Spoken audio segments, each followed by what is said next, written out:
Hi, I'm Jamie Andreas from GuitarPrinciples.com.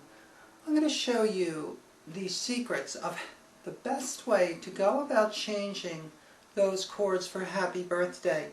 The D chord to the A7, back to the D, and then from the D to the G and back to the D chord. Now, first of all, the problem that people have with the D chord is that when they go to put it down, they put the strong fingers first, 1 and 2. And while they're doing that, the third finger tenses and goes backward behind the second finger. And then they get these down, and then they struggle to get that one forward, which always messes you up and makes you go slow. What you want to do is practice a little exercise where you place 1 and 2 together, and while 2 is bending to go into its place, you actually stick 3 out like this. Now you have to go extremely slowly and keep your shoulder relaxed because your shoulder will want to tense up. So you're not going to go like this. You're going to go step by step like that to push the third finger in front of the second and keep your shoulder relaxed while you do it. Keep focusing on the shoulder. When you go to the A7, you don't do what we call at Guitar Principles dive bombing. You don't pick up everything and then put them all down. You do this. You pick up 1 and 2, and you keep the 3 down, and you keep your arm nice and relaxed, and then you put that 2 behind the 3, and then you do the 1 there.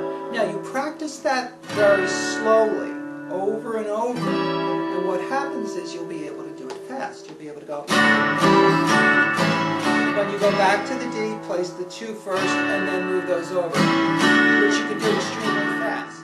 When you go to the G chord, you hold. Here's a real trick for that. Again, avoiding dive bombing, avoiding picking up everything and moving like this, although you can practice that, and eventually you'll be able to do that easily, but especially in the beginning, it's a real good idea to hold 1 down while you place the 2. And again, we have this contrary motion thing. I'm bringing 3 back at the same time that I'm reaching 2 forward.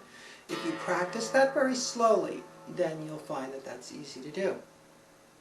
Okay, after you develop the right muscles. So I'd have a D like this, and I'd start like this for my G. Now what I would do is, when I get the 2 down, then I would lift the 1.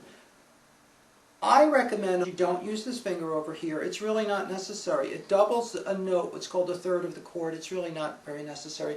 Sounds just as good if you block that string out. Then you get 5 strings on it, and you can just use 2 fingers, in other words, for the chord.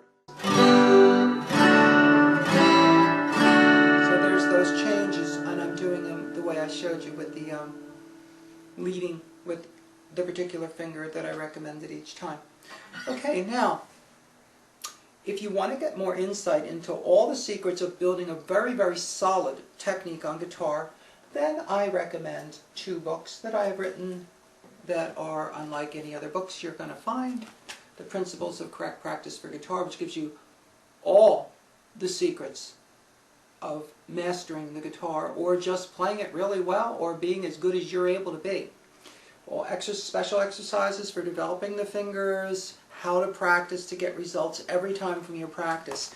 The other one is the Path book, which actually goes into quite a bit of detail about how the best way to change chords. Your first chord change is a method of changing all chords that's extremely effective, very similar to what I showed you, but in much greater detail. There's also a complete course on rhythm, so you really understand all that, what you hear about quarter notes, half notes, whole notes, 16th notes, how to count them, how to understand rhythms, which is really necessary for good strumming. Okay, well, thank you very much, and I hope to see you again soon.